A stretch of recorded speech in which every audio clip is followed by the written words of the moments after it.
Hey Taylor, it's a Salty Seaman.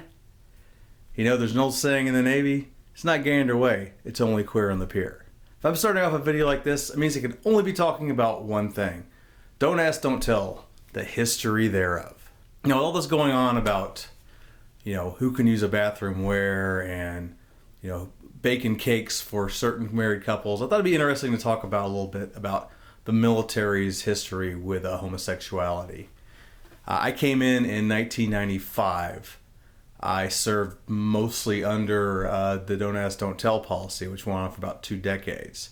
My last 4 or 5 years in was after the repeal. So I've seen a little bit of, basically right when it was starting. Before the Don't Ask, Don't Tell policy, the military had always kind of had at least since the turn of the century, some kind of policy against homosexual behavior. And it was pretty much outright banned, and that became basically official once the Uniform Code of Military Justice came into effect post-World War II.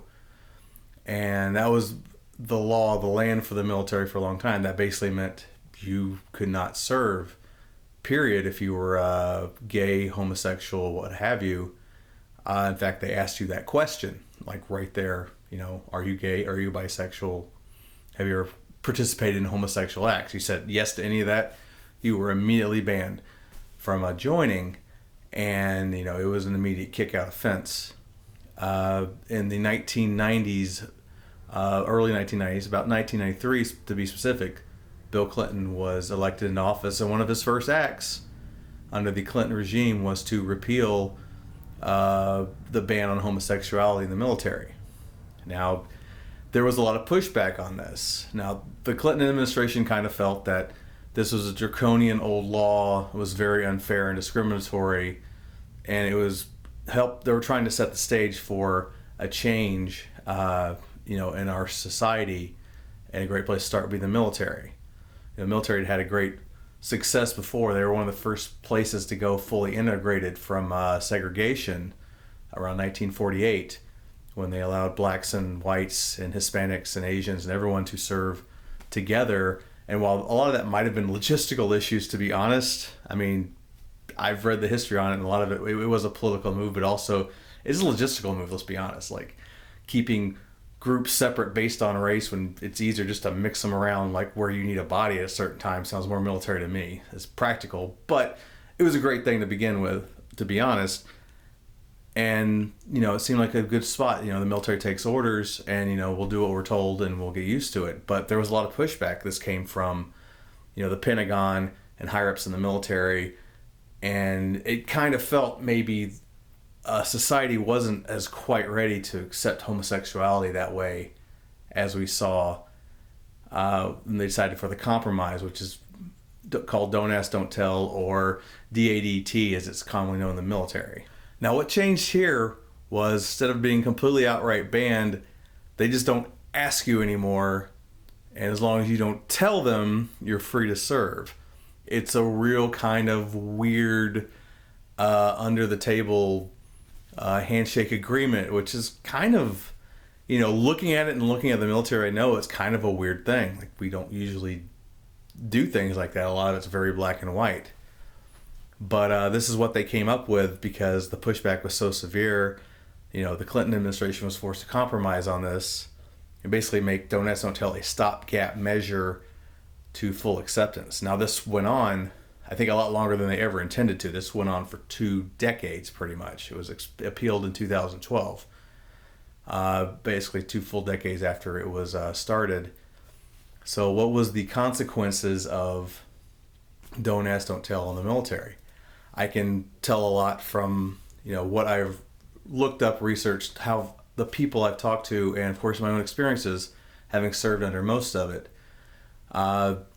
It was really, really recent when I came in, to the point where the papers I signed and the questionnaires I filled out when I first joined the Navy still had the question on there. It was just merely X'd out with a typewriter, because this was before computers, and, your recruiter just had a stack of questionnaires, and they were told to go through a typewriter and X these things out, I guess. It's kind of funny. I still have the thing, which is even more hilarious. But Yeah, that's kind of what I came into. And like, I didn't, I grew up not really having an opinion one way or the other because it just wasn't in my life. Like, I knew a few people, kind of very vaguely, like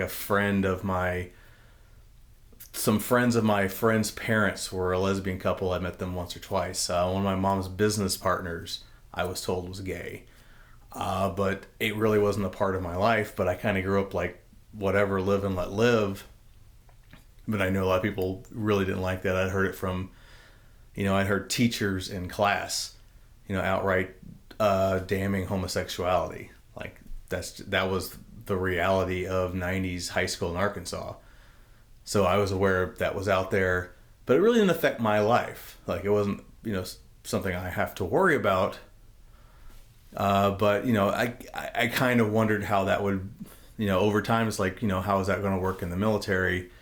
Not knowing a lot about it, just joining. I remember coming up briefly in conversation with my recruiter, and he was kind of, really against the idea, but he was a lot older guy. He had been in 15, 16 years, a bit of a different generation. And what I found out going to the fleet was a lot of people in my generation, the Gen X, Gen Y, people who grew up a little bit more accepting of the idea of homosexuality, the young kids on my first ship, we weren't as, having a bigger deal with it than some of the other people were. I saw there were definitely those out there. And of course, there's always the jokes and, just being in the Navy, you're going to hear it. But you'd be certain people on the ship, there'd be sniggering. But for the most part, everyone just got along. You'd see issues, where I especially saw it was, more of the older people who definitely had an agenda and definitely did not appreciate any kind of homosexuality in their Navy, would kind of go after it. I had one friend who I knew to be gay, and a lot of other people did. He got investigated no less than 3 times as for being homosexual, even though this is the era of don't ask, don't tell. To the point where anyone came close, anyone who didn't feel comfortable with came close to the kind of bringing that idea up to him.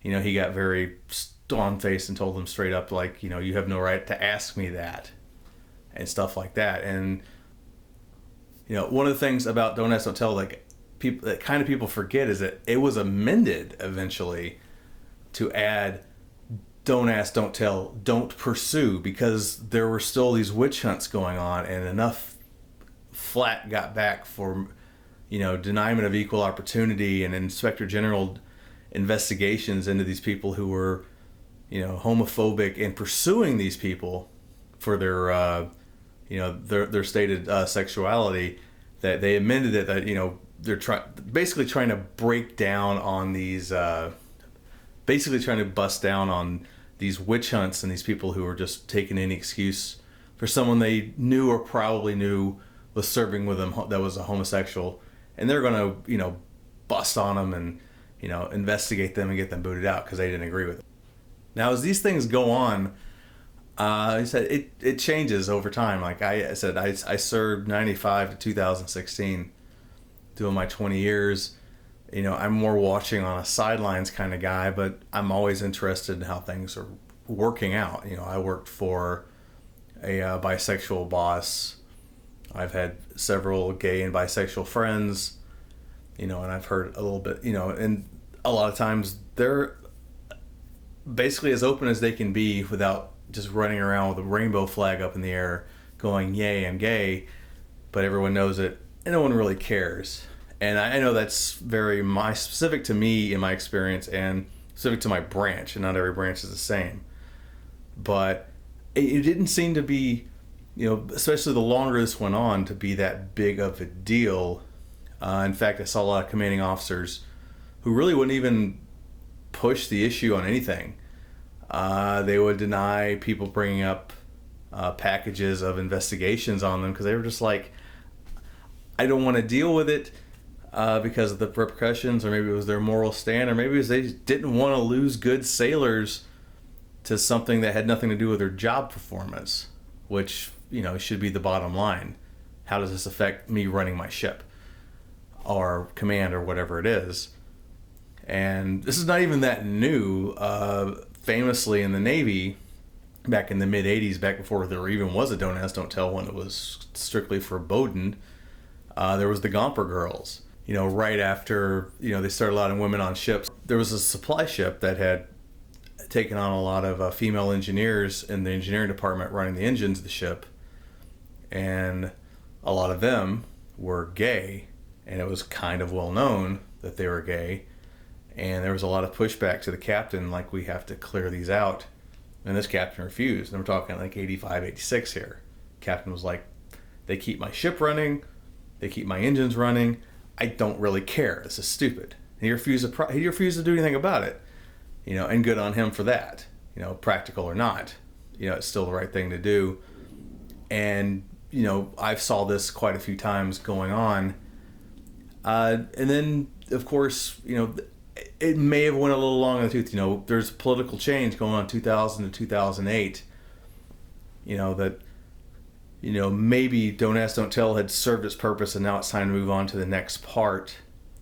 And there was a little bit of time where there was talk of getting rid of Don't Ask, Don't Tell and go back to the way it was, which would have been seemed very weird and draconian. Luckily, none of that ever got traction. But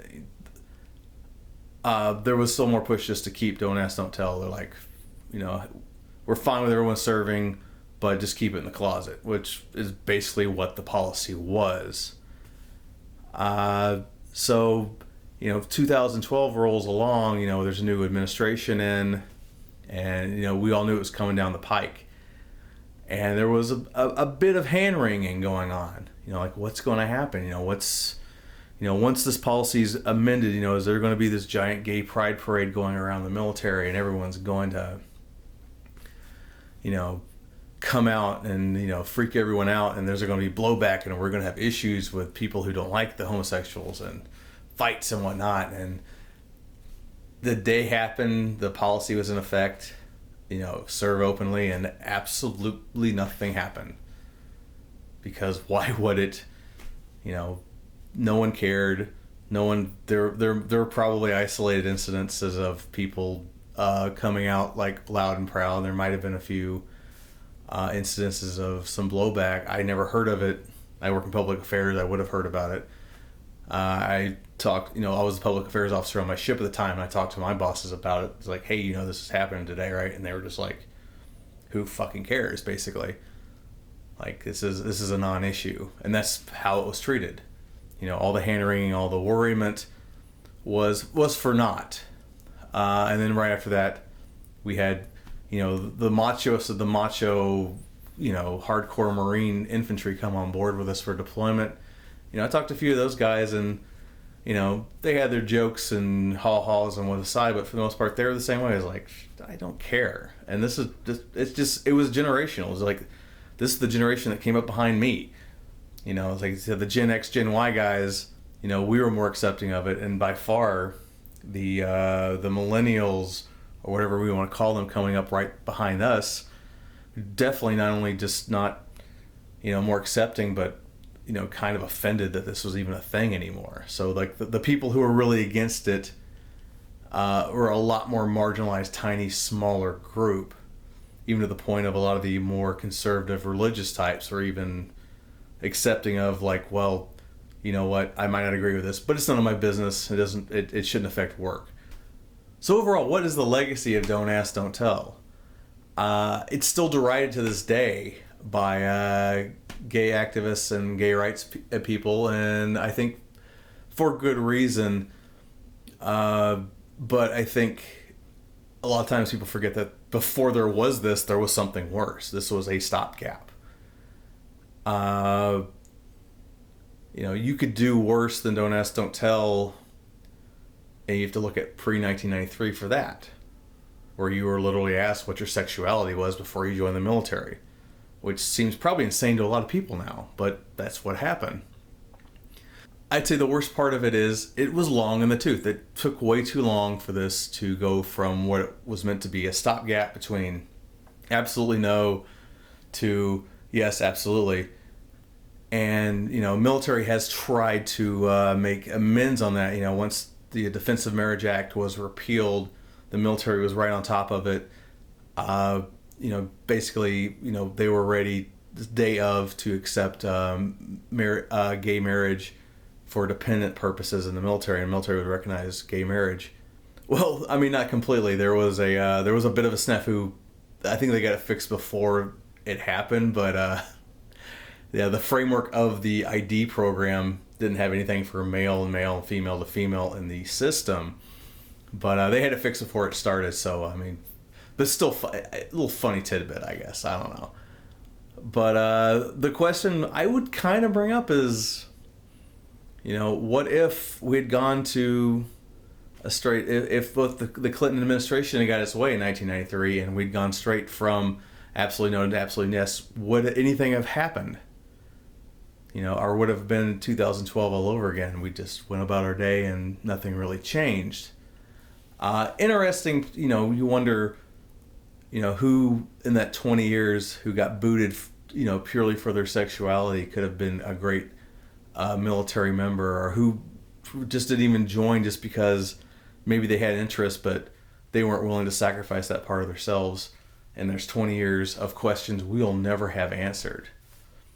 And now we're into another age where now we're looking at transgendered people, and military service is even a tricky minefield for that. And that's definitely the next thing we're going to, along with women serving in combat roles and this and that. Like, everything is a lot different than it was. I came up through a very interesting progressive time in the military. Some would say for better, some would say for worse. I don't know. I've got to judge it on what comes next. I don't think it was that bad. But, we'll see. We'll see how everything goes. So, hope you like this video. I got a couple more things kicking around in my head. This is one I just had to get out right now because it was just rolling around in my brain for whatever reason. I was thinking about doing one on Chris Kyle. Some interesting stuff about him lately. I had a idea for just 10 things the military people don't like hearing from civilians. I think it's still interesting. And maybe a couple more movies. Everyone seemed to like the Full Metal Jacket review, so I might get to some of that. So keep it tuned, keep it locked right on the Salty Seaman, and I'll talk to you guys later. Peace.